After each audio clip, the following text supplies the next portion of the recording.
Hello guys, कैसे हैं आप सब। आई होप आप सभी अच्छे होंगे। तो इंग्लिश हिंदी को लेकर के मुझसे बहुत ज़्यादा पूछा जा रहा था कि इंग्लिश हिंदी का क्या करें। तो अगर आप को किसी भी ऐसे एग्ज़ाम की तैयारी कर रहे हो जिसमें कि इंग्लिश और हिंदी आती है तो इस वीडियो को पूरा देखें। तो सबसे पहले मैं बात करना चाहूँगी इंग्लिश के बारे में। तो पहली बात तो आपको किसी भी एक सोर्स को फॉलो करना है, मल्टीपल सोर्सेज पर नहीं जाना है, क्योंकि हम सिर्फ एक पेज उसमें से पढ़ रहे हैं, एक पेज दूसरी बुक में से पढ़ रहे हैं और याद हमें कुछ भी नहीं हो रहा है, तो ऐसा पढ़ने का कोई फ़ायदा ही नहीं है।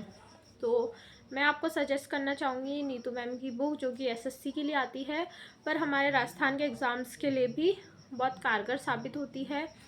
तो आप जो नीतू मैम का फर्स्ट 2 बुक आती है उनकी, volume first volume second, volume first only ले लेंगे तो उससे भी आपका काम हो जाएगा। तो इसमें 2 तरह के सब्जेक्ट टॉपिक्स होते हैं। एक तो होते हैं ग्रामर वाले और एक होते हैं वोकैब वाले। तो जो वोकैब वाले टॉपिक हैं जैसे कि वन वर्ड हो गए, सिनोनियम एंटोनियम हो गए, तो आपको क्या करना है, इन वर्ड्स को डेली याद करना है। तो आपको अपना टाइम टेबल इस अकॉर्डिंग बनाना है। या तो अगर आप कोई टेस्ट सीरीज़ दे रहे हैं टॉपिक वाइज तो उसके अंदर जो टाइम टेबल है आप उससे फॉलो कर सकते हैं। जैसे कि 1 वर्ड्स 1 या 2 पेज डेली पढ़ें। इस तरह के से कर के आप मान लीजिए कि 4 या 5 दिन में आपको 1 वर्ड्स को ख़त्म करना है। तो सपोज़ उसमें 10 पेज हैं तो 10 पेज में से आपको डेली 2-2 पेज लर्न करने हैं।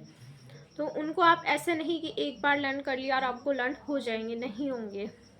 तो उनको आप एक बार पढ़ें, एक बार जैसे सुबह पढ़ लें, फिर एक बार शाम को पढ़ लें, लिख करके याद कर लें। जब आप उनको 2-3 बार पढ़ लेंगे फिर टेस्ट उसका लगाएंगे तो वो टॉपिक आपका क्लियर हो जाएगा।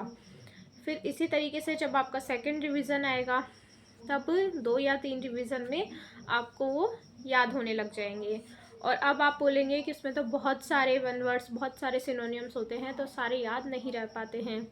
तो जो आपको याद हो गए हैं उन पर आप पेंसिल से कट कर दीजिए, ताकि जब आप सेकंड टाइम पढ़े तब आपको सिर्फ वो पढ़ने पड़े जो आपको पिछली बार याद नहीं हुए थे। ये तरीका मैंने बहुत फॉलो किया है इंग्लिश और हिंदी के लिए। सेम आपको जो भी वोकैब वाले टॉपिक हैं सभी टॉपिक्स का यही करना है कि 4-5 दिन के अंदर एक टॉपिक को निपटाना है। जब आपकी वोकैब ख़त्म होगी तब आपके अंदर एक कॉन्फिडेंस आएगा कि हाँ, मुझे इंग्लिश में कुछ आता है। और ग्रामर की अगर मैं बात करूँ तो ग्रामर में क्या होता है, जैसा कि आपने स्कूल टाइम में भी नोटिस किया होगा कि हम पढ़ते तो बहुत हैं पर हमारे नंबर नहीं आ पाते हैं, क्योंकि जब हम टॉपिक को पढ़ते हैं तो हमें लगता है कि ये टॉपिक हमें समझ में आ गया और हमारा इसका क्वेश्चन सही हो जाएगा, पर रियलिटी में वो सही नहीं होता है, क्योंकि हमें वो उसके रूल्स कभी याद ही नहीं होते हैं और सेंटेंस को पढ़ करके लगता है कि ये आना चाहिए, जबकि वह क्वेश्चन हमारा गलत हो जाता है।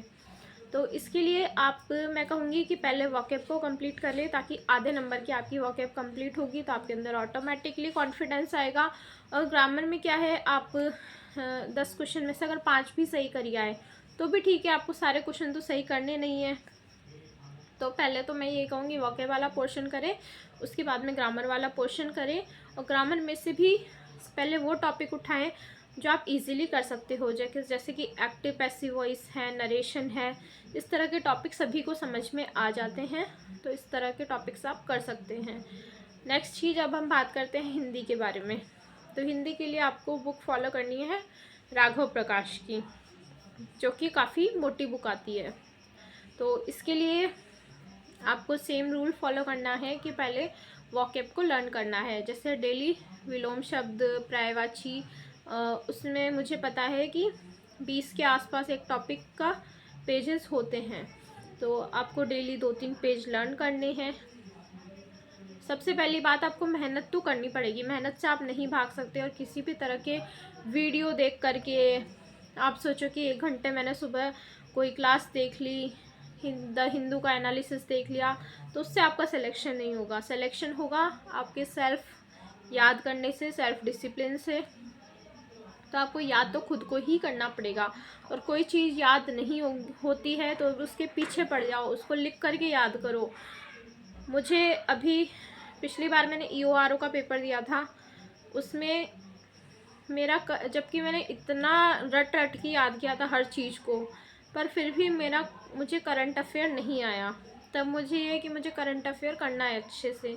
तो वो आपको पता है कि आपकी कमी कहाँ पर है और आपको उसको सुधार कैसे सकते हो, वो भी आपको पता है। आपके आसपास दीवार पर चिपका लो जो चीज़ आपको याद नहीं हो रही है, लिख लिख करके याद करो, कैसे ना कैसे तो होगी ना याद। तो विलोम शब्द ऐसे याद करो, फिर जो याद हो गए उसको कट करते जाओ। और साथ ही में जैसे आपने एक दिन में 2 या 3 पेज पढ़े ना, तो उनको क्या है, जैसे आप बुक में से पढ़ोगे आपको पढ़ना भारी लगेगा, और उसको शॉर्ट में एक पेज पर रफली लिख लो थोड़ा बहुत, जैसे ही टाइम मिले, जैसे खाना खा के 2 मिनट उनका रिवीजन कर लो। उससे क्या होगा, जब आप 4-5 बार इस तरह से रिवीजन करोगे तो आपको याद होगा। और एक एक क्वेश्चन में कहती हूँ आपके सिलेक्शन के लिए बहुत ज़्यादा इम्पॉर्टेंट है। मैंने ऐसे ऐसे लोग देखे हैं रीट में जो 2-2 नंबर से 1-1 नंबर से रहे हैं। तो प्लीज़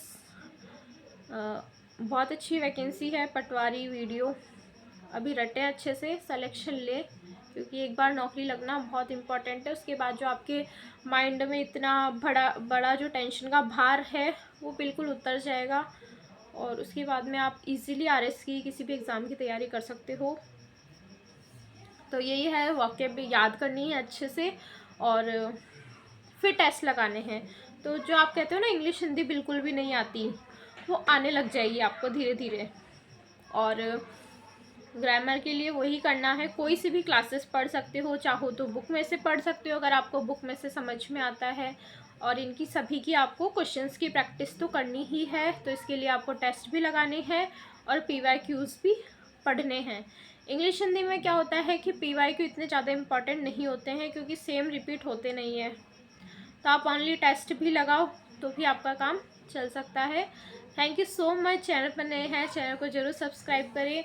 मैं भी आप सभी के जैसी थी, आप सभी के बीच में से उठ कर के आई हूँ, तो मुझे पता है कि कितनी ज़्यादा टेंशन होती है जब हम जॉब नहीं लगते हैं। तो प्लीज़, मुझे हर चीज़ पता है कि किस दौर से आप गुजर रहे होंगे। कोई चीज़ आपको याद नहीं हो रही होगी, आपको गुस्सा आ रहा होगा, आपको लग रहा होगा मुझसे होगा नहीं होगा। तो मैं सच में वो चीज़ें आपको बता रही हूँ जिन चीज़ों से मैं खुद गुजरी हूँ। मुझे खुद को डेली ये लगता था कि मेरा नहीं होगा नहीं होगा, और फिर कोई बोलता था, किसी फ्रेंड से बात कर लेती थी, बोलते थे नहीं हो जाएगा। तो बस नेगेटिव पीपल से दूर रहिए, मेहनत करते रहिए। आपका एक एक मिनट कीमती है। न तो लाइब्रेरी में किसी से बात करनी है, सिर्फ 1-2 फ्रेंड्स रखिए, भले ही आप उनसे फ़ोन पे बात करें या फेस टू फेस बात करें। बस दिन में उनसे थोड़ी सी देर बात करें, बाकी पढ़ाई पढ़ाई और पढ़ाई। पढ़ाई आपके दिमाग में घूमनी चाहिए, तभी आपका सिलेक्शन होगा। Thank you so much.